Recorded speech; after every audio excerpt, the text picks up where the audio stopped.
Hello friends, Assalamu alaikum. My name is Kashif. This is my new lecture regarding to the President of India. यानी आज हम बात करेंगे India के सदर की। अब अगर बात करें सदर की या उसके अख्तियारात की, जैसे पाकिस्तान के अंदर जो सदर सिर्फ बराए नाम है, बराए नाम का मतलब क्या है कि उनके अख्तियारात भी हैं और हेड ऑफ़ द स्टेट भी हैं, लेकिन एक्चुअली में वो हमें देखने को नहीं मिलेंगे क्योंकि एक्चुअली में हेड ऑफ़ द गवर्नमेंट हैं वो प्राइम मिनिस्टर हैं। तो इसका मतलब ये है कि हमें वज़ीर आज़म ही जो है उन्हीं के पास ओरिजिनल पावर्स नज़र आएंगे देखने को। तो इंडिया के अंदर भी यही सेम हाल है।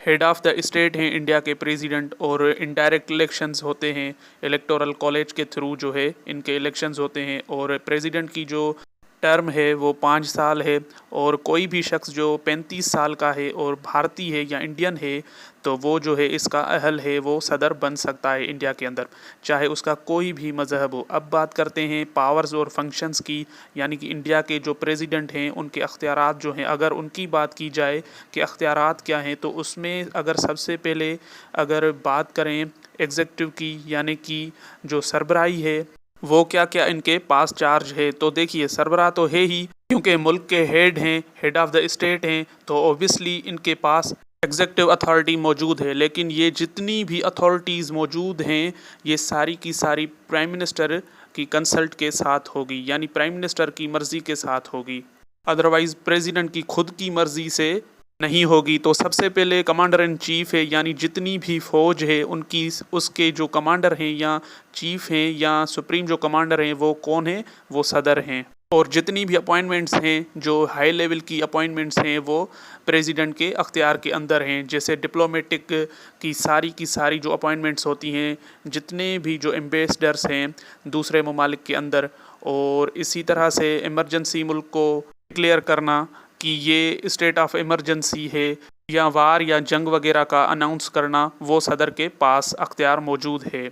और अप्रूवल्स हैं, जितने भी कॉन्स्टिट्यूशन जो भी लाज बनते हैं तो वो जो लाज हैं उन लाज को एट द एंड सिग्नेचर करना या अप्रूव करना, वो सदर के पास पावर्स मौजूद। और आर्डीनेंसेस जो पास होते हैं वो आर्डीनेंसेस सदर डायरेक्टली पास करते हैं और उसके बाद उसे पार्लियामेंट या असेंबली जो है वहाँ से पास करवाया जाता है, जैसे पाकिस्तान के अंदर है। और नॉमिनेशंस हैं, उसी तरह से जो नॉमिनेशंस हैं, यानी नॉमिनेट करेंगे जो नीचे ओहदे हैं या मज़ीद किसी भी लेवल के ऊपर जो नॉमिनेशंस है, किसी भी ओहदे के लिए प्राइम मिनिस्टर की कंसल्ट के साथ नॉमिनेशन वो भी करेंगे सदर। और इसी तरह से जो सेशंस हैं वो अटेंड करेंगे, पार्लियामेंट के जो सेशंस हैं वो उनको अटेंड करेंगे प्रेसिडेंट। और लेजिस्लेटिव पावर्स हैं, अगर उनकी बात की जाए तो लेजिस्लेटिव के अंदर जो जजेस की अपॉइंटमेंट्स हैं सारी की सारी जो कैबिनेट के अंदर हैं वो भी सदर करते हैं, लेकिन प्राइम मिनिस्टर की कंसल्ट के साथ। और इसी तरह से जो माफ़ी है, सुप्रीम कोर्ट के बाद जो सबसे बड़ा अख्तियार है वो किसके पास है, वो सदर के पास है। वो किसी भी की भी को माफ़ कर सकते हैं सिर्फ एक सिग्नेचर के ऊपर, तो वो अख्तियार इनके पास मौजूद है, जैसे पाकिस्तान के अंदर सदर के पास मौजूद है। और इसी तरह से अगर किसी बात के ऊपर अपना ओपिनियन देना है या शेयर करना जो है कि जिसके ऊपर बिल बनाया जाए तो वो भी अपना राय दे सकते हैं। अच्छा, और किसी को रिमूव करना हो लेकिन प्राइम मिनिस्टर की कंसल्ट के साथ यहाँ पे उसको रिमूव भी कर सकते हैं। और फाइनेंशियल पावर्स जो हैं वो भी इनके पास मौजूद हैं। और लास्ट में डिसोल्यूशन की बात करें तो असेंबली को डिज़ोल्व करना जो है, यानी कि जो असेंबली को तहलील करना है, वो भी अख्तियार इनके पास मौजूद है, लेकिन प्राइम मिनिस्टर की कंसल्ट के साथ, उनकी मर्ज़ी के साथ। खुद से कोई भी चीज़ प्रैक्टिस नहीं कर सकते, इसका मतलब ये खुद जो है वो बाउंड हैं और प्राइम मिनिस्टर जो हैं वो ही पावरफुल हैं। असल में ये सारी की सारी पावर्स प्राइम मिनिस्टर की हैं, पर सदर साहब इनको प्रैक्टिस करते हैं। तो ये थे इंडिया के प्रेसिडेंट और उनके पावर्स और फंक्शंस, जिनको आज हमने डिस्कस किया।